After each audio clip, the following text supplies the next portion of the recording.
This is your brother Christian, and you are welcome to True Africa channel. This is a channel that promotes the truth. It stands for the truth and nothing but the truth. Today I want to talk about tithing, how that word has been misused and mismanaged, and then I don't know how you are going to understand. But I want to use scriptures so that you can also read it for yourself. So I'll first of all thank Almighty God who has given us this great channel, which is True Africa channel, to promote the truth, to propagate the gospel. And then we are encouraging you to go there, log in there. There are a whole lot of stuffs. And this is just the beginning. We are going to be talking about, is it a sin to marry two wives as a Christian? We are going to look at it. What did Jesus said about this in polygamy? You know, and there are many secrets that which has not been preached, and pastors are just dodging it. But I am not a pastor, so we stand for the truth, because praise be to God that we can read. God has given us eyes to read. So, the tithe, let me first of all read it from Deuteronomy chapter 14 to Deuteronomy chapter 14 verse 27. He said, "And the Levite that is within thy gate, thou shalt not forsake him, for he had no part nor inheritance with thee. At the end of 3 years, thou shalt bring forth all the tithe of thy increase." All the tithe of their increase, of thy increase, your increase, not your losses.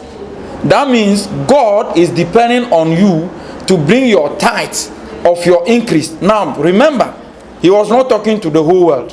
He was talking to a particular group of people called the Israelites. So God was giving these instructions to them, not to Christians. Israelites are not Christians. They are a nation. There is nowhere you read in the Bible and find that Israelites are Christian. They are not Christian. They are not spiritual Christian. They are not physical Christian. They are a nation like Ghanaians. So God was instructing them because God was building up a new nation. So he needed tithe as a tax for development. That is why when you read from in a Living Translation, he said, "Bring your tithe for local programs." You see, for local program. That means tithing was to be used. So let's continue. This is King James version.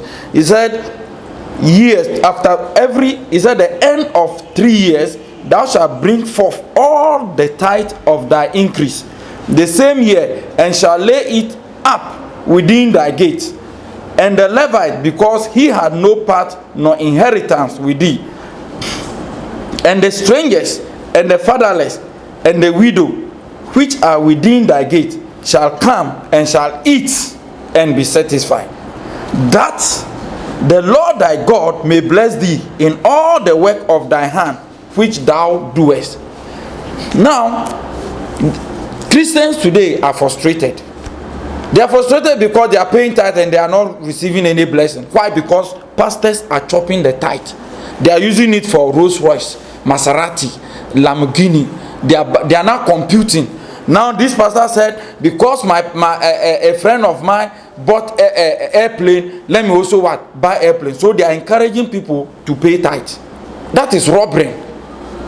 The reason why Christians are not blessed today is because pastors who receive the tithe are not using the tithe for the purpose of which God has what? Designed it for. And in the first place, I said it earlier on that God was not talking to Christians. He was talking to a nation called Israel about tithing. Nowhere in the scripture you will find that Christians to pay tithe. If there is any pastor, I throw that challenge to show me from the scripture that Christians to pay tithe. Nowhere. And Israel, they are not. That is why Israel today, most of them don't even believe the death of Jesus Christ, because God is not relating to them according to what? To the death of Jesus Christ. When he gave the law, Jesus was not born. And you will not find out from any scripture where Jesus even encouraged tithing. Nowhere that you find that Jesus said, go and pay tithe. He never preached about it. So today pastors are stealing from the church, and the church are getting poorer and poorer. People are going to church with anger. That's why God said, if you sow grudgingly, you will reap grudgingly. What is grudgingly? Grudgingly is something that you don't want to give, but you are forced to give. Grudgingly is a contention in your, should I give or I shouldn't give? You are looking at your light bill, you are looking at the hospital bill, you are looking at the water bill, you are looking at the school fees, and then you see there is a war within you as you are going to give. So you are sowing grudgingly. That is why you are reaping grudgingly. No blessing. So God said, at the end of every 3 years, you shall bring your tithe at your gate. Gate is where you are. There is a place like before your door or in front of your house. Then the people who are around you, the widows, the fatherless, the strangers, is there. You see, he said, so that they will eat and be satisfied. Pastors, are they fatherless? Are pastors fatherless? Are they widows? Are they orphans? Pastors, are they strangers? You see, so this is making God angry. God is very angry. And today, people pay tithe. They say they pay. Tithe is not for payment. There is nowhere you find out in the Bible that they should, he said, you should go and pay. You are paying something that you owe. Payment comes when you owe somebody. So if I work for you, you have to pay me my salary. So I've given you a service and you are paying for my service. Now you can't pay God because God is almighty. He said everything belongs to him. So God said, honor me. And he's not talking to Christians. So he's not talking to the whole world. He's talking to the particular group of people called the Israelites. You see? So he said, help the orphans, the fatherless, the widows, the strangers. Why strangers? Because there were slaves in Egypt. Pastors, where have you gone into slavery? Which country? Were you once a slave in a certain country?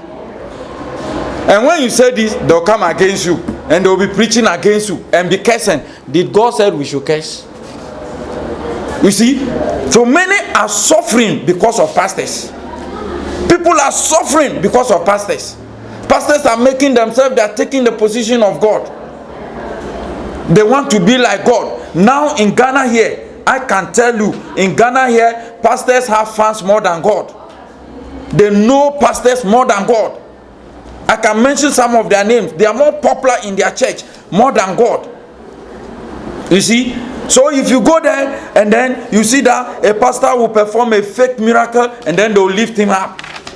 They are praising the pastor instead of God.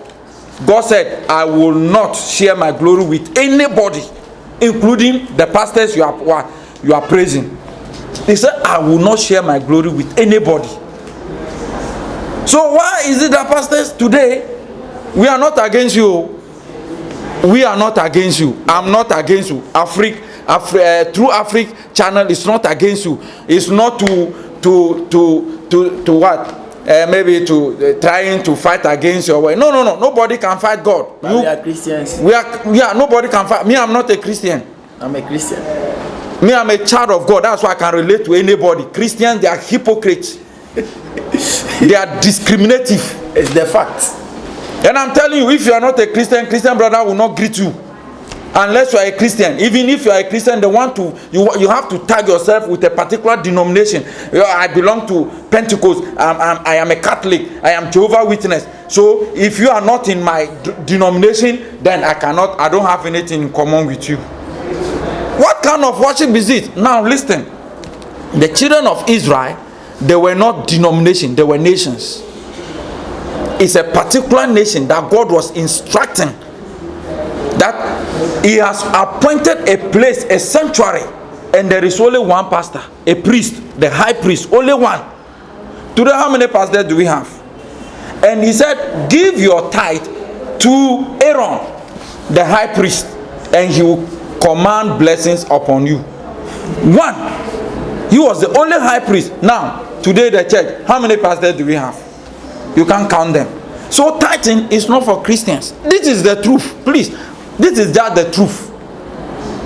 So what of pastors that give telephone numbers that send your tithe to mobile money? It is stealing. They are armed robbers.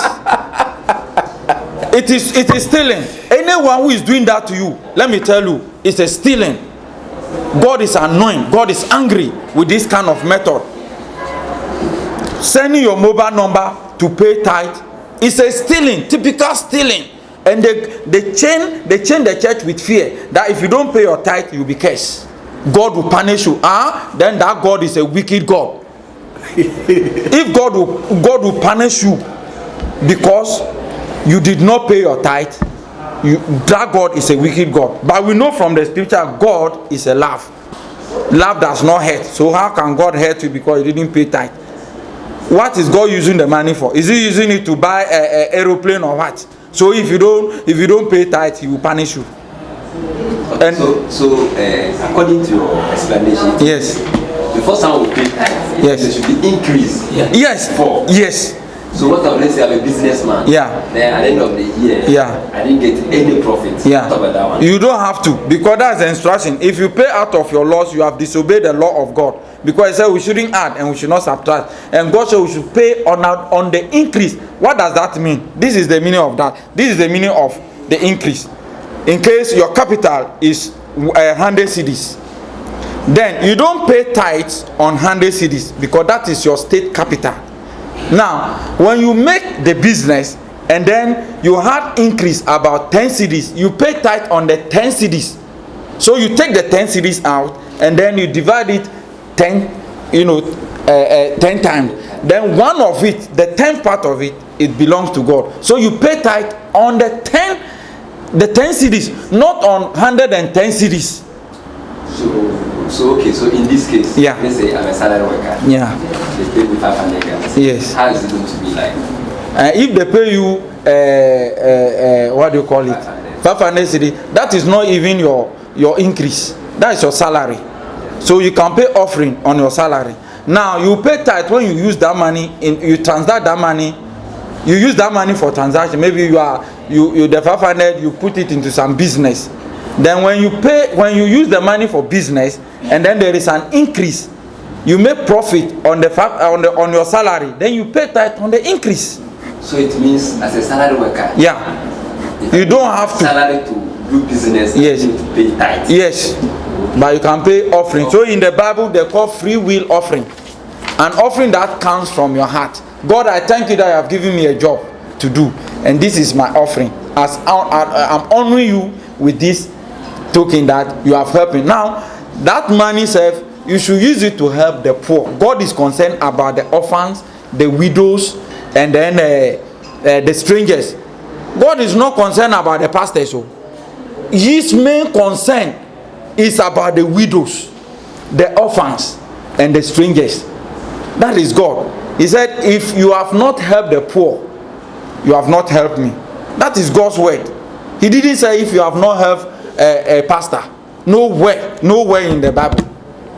God always talk for poor people. That's why I said if you employ a poor person in your company, make sure that you give him his daily salary because he needs it. And if you don't give it to him, and he cried to me, he said, God said, I will hold you responsible, not pastors. So if you help a poor person, you have helped God's vision. You see? So that tithing thing, that they're tithing and they are talking about tithing and tithing, they are stealing us. They are stealing us. Why is it that many people tithe, they pay tithe, and still they are still what? Suffering? Why? And let me tell you, anything that you do and you are still suffering, stop doing it. Because God cannot tell you to do this and I'll bless you, and you do it and then you'll be suffering. Then they'll tell you that, oh, one day God is going to do. No. It means something is going wrong somewhere. So you have to be what? Corrected. You see? So that is the case right now in the church. and everybody people are hungry. People now, a pastor, you have taken tithe and offering, you build university, and the poor people in the church cannot afford to send their children to that same university. So you the pastor, where is your tithe going to? The university that you built, that money, where is it? Where is that money? And people are in the church crying. They are chasing people out of their houses, and you are as if you are not concerned. But your children, they are outside. They go to proper school. I'm not against a pastor who is a businessman. I'm not against, because God said do business. When God called Abraham, God never made Abraham a jobless person. It came to a point when Abraham fought for Sodom and Gomorrah, the kings of the Sodom and Gomorrah, and rescued Lot. The king came, and then he was giving him an offer and said, no, I don't need it, because God has already blessed me. Abraham was a farmer. Abraham was a farmer. God here, God speak to Abraham face to face. You say you are a pastor, you are taking tithe. Tell me how many people pay tithe to Abraham? And before Abraham paid tithe, the pastor fed Abraham. The priest Melchizedek, he gave Abraham food before Abraham gave him tithe. Not like today, pastors are begging in the church, they are begging on the street, and then they are begging everywhere. They have become professional beggars. You are disgracing God, and you must stop. Go and work. Your calling is not to beg for tithe. Your calling is to work. We said the glory of God.